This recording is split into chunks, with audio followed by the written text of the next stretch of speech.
Assalamualaikum warahmatullahi wabarakatuh.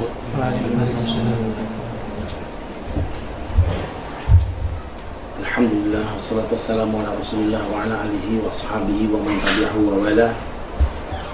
Rabbi shrah li sadri wa yassir li amri wahlul 'uqdatam min lisani yafqahu qawli.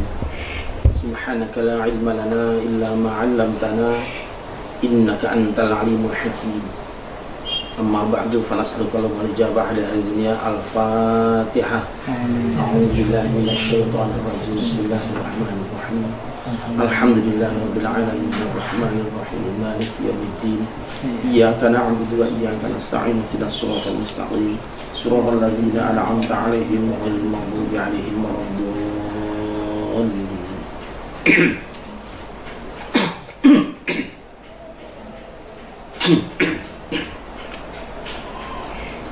Kita akan kembali mengulas mundur sedikit dari Maliki Yaumiddin. Kita sudah bahas bahwa yang membedakan antara Ar-Rahman dengan Ar-Rahim itu adalah bahwa Ar-Rahman untuk menyatakan bahwa Allah itu zat yang dalam kesendiriannya adalah Maha Pengasih. Sedangkan Ar-Rahim adalah bahwa Allah itu pengasih kepada seluruh makhluknya. Bedanya itu. Ar-Rahman pengasih dalam kesendiriannya, dan Ar-Rahim itu pengasih kepada seluruh makhluknya. Artinya dengan Ar-Rahman dianya zat Maha Pengasih, dan dengan Ar-Rahim dia zat yang selalu memberikan kasih sayang.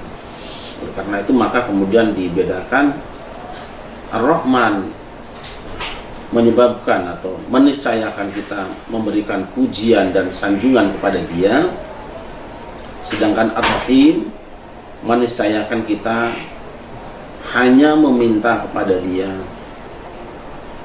Oleh karena itu di dalam Al-Quran kata penghambaan, kata sujud itu dihubungkan dengan Ar-Rahman, sedangkan kaitannya dengan curahan kasih sayang itu berhubungan dengan Ar-Rahim.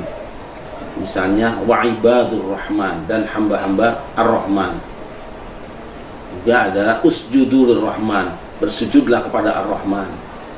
Tapi ketika berkenaan dengan kemurahan Allah, kasih sayang Allah, ayat mengatakan innallaha bin-nasi laraufur rahim. Sesungguhnya Allah rauf dan rahim kepada manusia. Bahkan nabil mu'minina rahima, dan dia juga kepada orang beriman itu rahim, bukan rahman, rahim. Dan itu sebabnya Rasul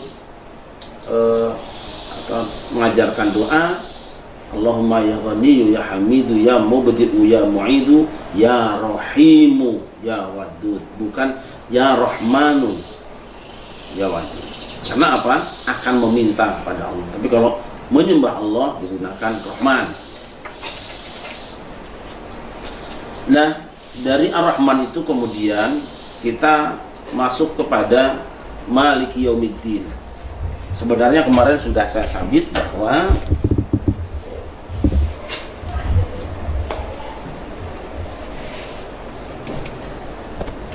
ada dua riwayat dari Rasulullah tentang lafaz Maliki ini.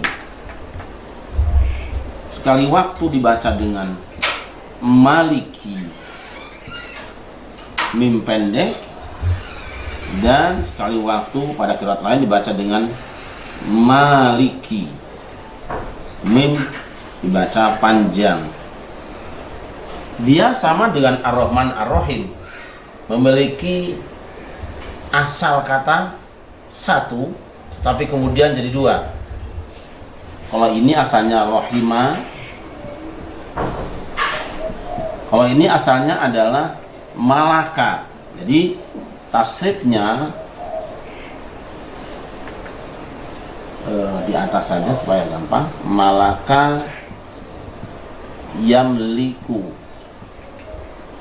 malaka yamliku, bisa menjadi milkan, Nah, milkan wa mulkan. Beda sih. Milkan, mulkan. Kalau dibaca milkan, maka nanti fa'ilnya adalah fahuwa malikun. Ini dia. Milkan malikun. Tapi kalau mulkan dibaca malikun. Nah, apa bedanya? Malikun artinya pemilik. Sedangkan malikun mim pendek itu artinya adalah raja. Kedua-dua bacaan ini terdapat analognya.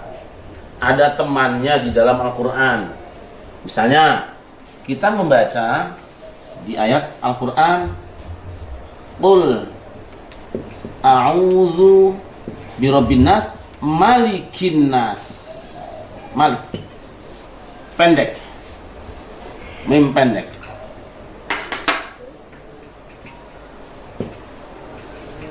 Malikin nasi.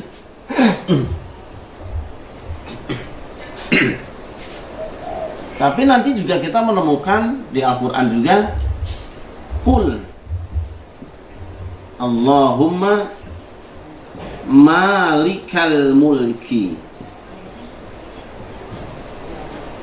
Malikal mulki. Bukan malikal mulki. Menariknya kata malik itu seharusnya dipasangkan ke sini, tapi kata mulki dipasangkan kepada malik. Ini indahnya Al-Qur'an. Jadi Allah bukan sekedar pemilik, tapi juga pemilik kerajaan. Jadi kaitannya dengan kerajaan, kekuasaan, dia pemiliknya. Emang agak sulit menyampaikan, mengungkapkan ungkapan ini. Karena malik adalah milkan, tapi mulki adalah malikan. Malik adalah sini, malik, milkan. Sedangkan mulki adalah mulkan. Malikal mulki digabung di sini.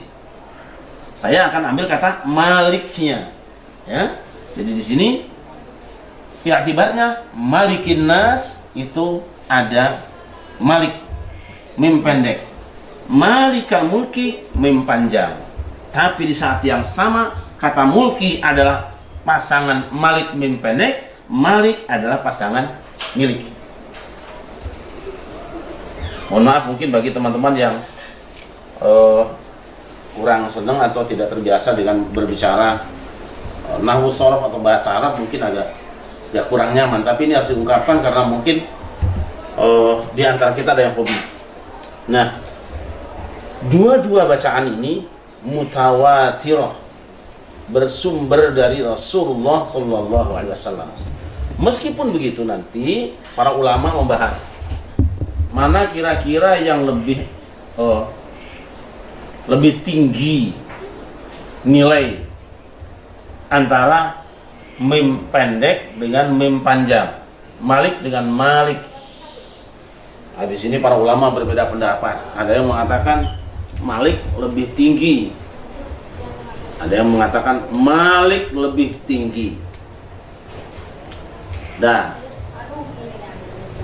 semua statement itu sebenarnya tidak dalam rangka menafikan yang lain, tidak untuk menjatuhkan yang lain. Kalau yang satu mengatakan malik lebih tinggi, bukan dalam rangka mengatakan yang malik itu salah, bukan. Juga ketika mengatakan yang malik itu lebih tinggi, lebih sempurna, lebih ablagh, bukan dalam rangka mengatakan bahwa malik itu bacaannya salah, tidak. Dua-duanya benar, tapi sisi penonjolan mana yang lebih tinggi antara mim panjang dengan mim pendek itu menjadi bahasan para ulama. Saya bisa sebetulnya mengatakan kayak kurang kerjaan saja, tapi tidak usah, itu kerjaan ulama. Kerjaan ulama. Ya. Nah, kalau begitu, raja adalah penguasa yang bebas bertindak. Kalau malik adalah sang pemilik yang bebas memperlakukan barang miliknya. Karena raja itu punya kekuasaan, bebas bertindak, maka dia berhak untuk mendapatkan peribadatan, pengabdian, penghormatan, pemujaan. Ini lurus, Allah Ar-Rahman dan Malik. Maka Al-Malik itulah yang kita sembah, ya, Al-Malik.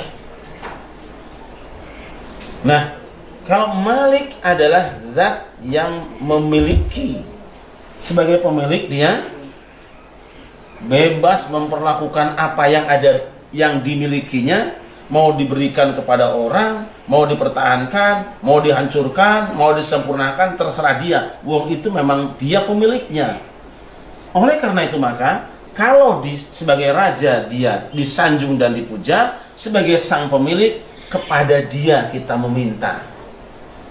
Nah, kita luruskan kembali. Ini adalah tempat memuja. Dia adalah tempat memuja. Dan ini adalah tempat meminta. Bedanya. Malik tempat pemuja, Malik tempat meminta. Itu sebabnya nanti kita ini sudah yakin bahwa Allah sebagai Malik, Mempendek, tempat memuja, menyembah, sedangkan Allah sebagai Malik, Mempanjang, sebagai tempat meminta. Maka di sini ikrar kita.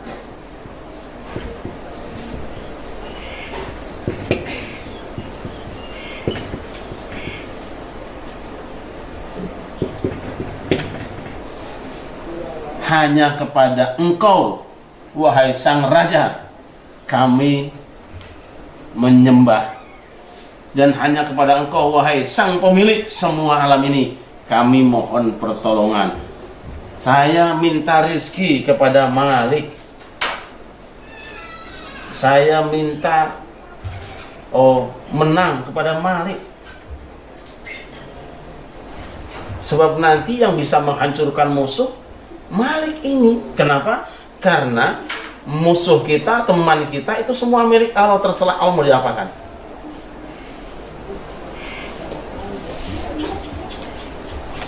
Ajar.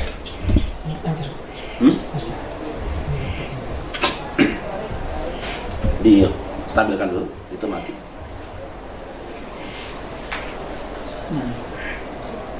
Sini.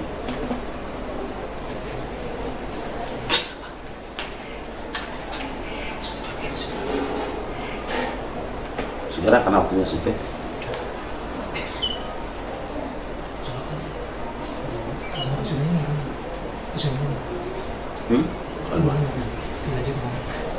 Ya,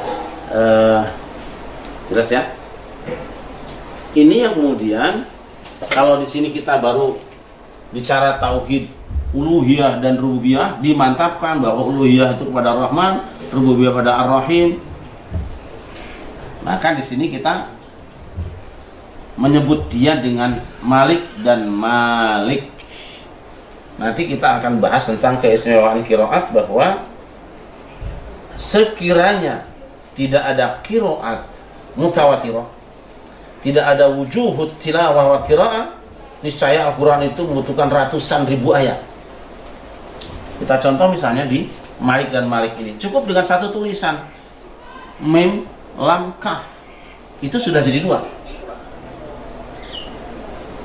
Bahkan ada yang baca yang lain nanti, Maliku, Maliki, Maliki, ada yang baca nanti. Nanti juga pada ayat-ayat lain sama. Misalnya ketika akan bicara tentang orang kafir dan munafik. Kata kafir dalam Al-Quran itu sifatnya adalah perilakunya yukadzibun. Kalau munafik yakdzibun. Yakdzibun. Kalau harus ada dua-duanya disebutkan, bagaimana ketika bertemu dengan orang itu kafir dan munafik juga? Berarti harus dua kata. Quran tidak menggunakan itu. cukup dengan satu kata, tapi bisa dibaca dengan dua bacaan. Walahum adzabun alimum bima kanu yakdzibun. Tulisannya seperti ini. Kemudian dia dibaca lagi dengan dua cara. Yakdzibun bisa dibaca yukadzibuna. Bacaannya yang berbeda, bukan hurufnya. Hurufnya tidak ada sakalnya. Asalnya tidak ada sakalnya. Seperti ini aja. Maka yang disebut dengan orang munafik di dalam surat Al-Baqarah yang dibicarakan dari ayat ke-6 sampai ayat ke-20.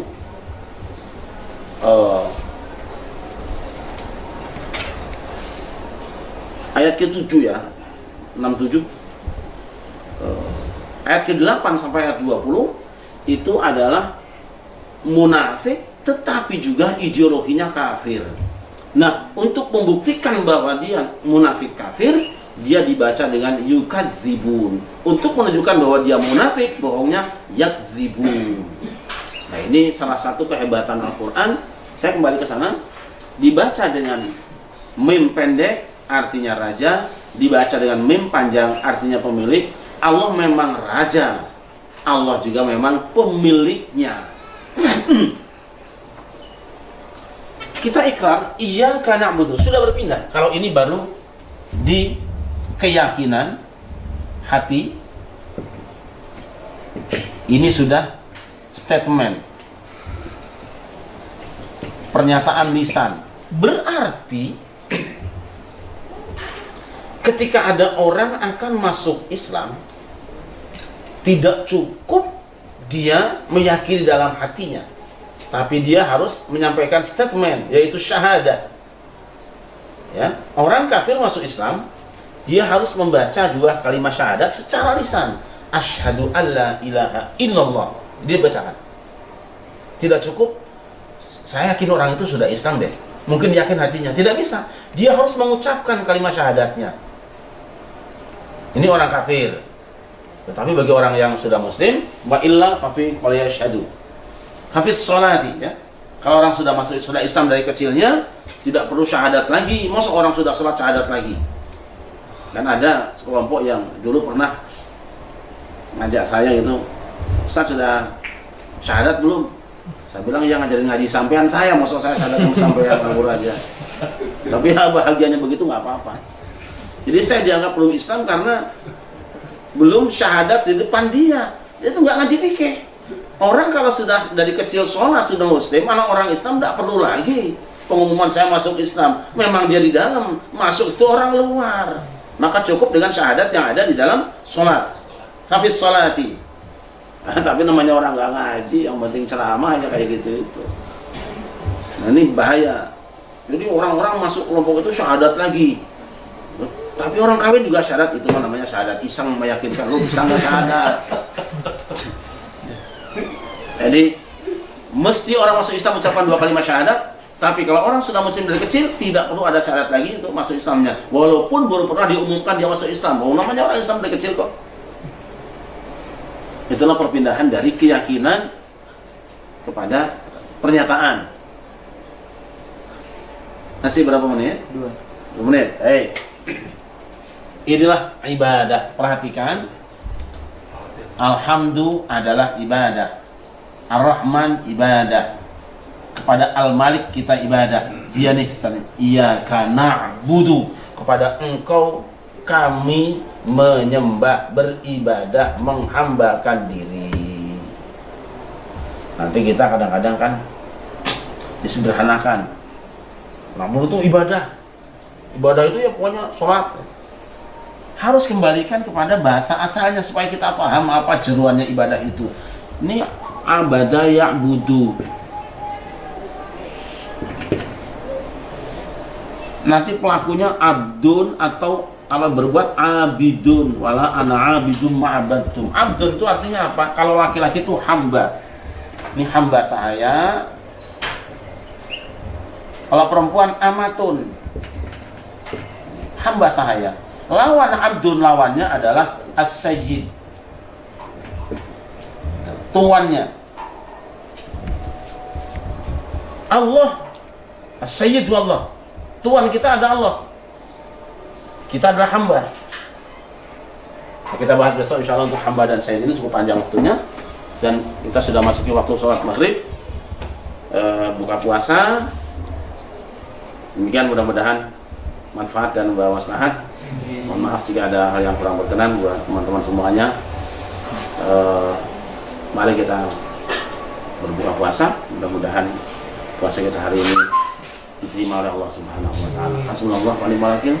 Assalamualaikum warahmatullahi wabarakatuh. Waalaikumsalam.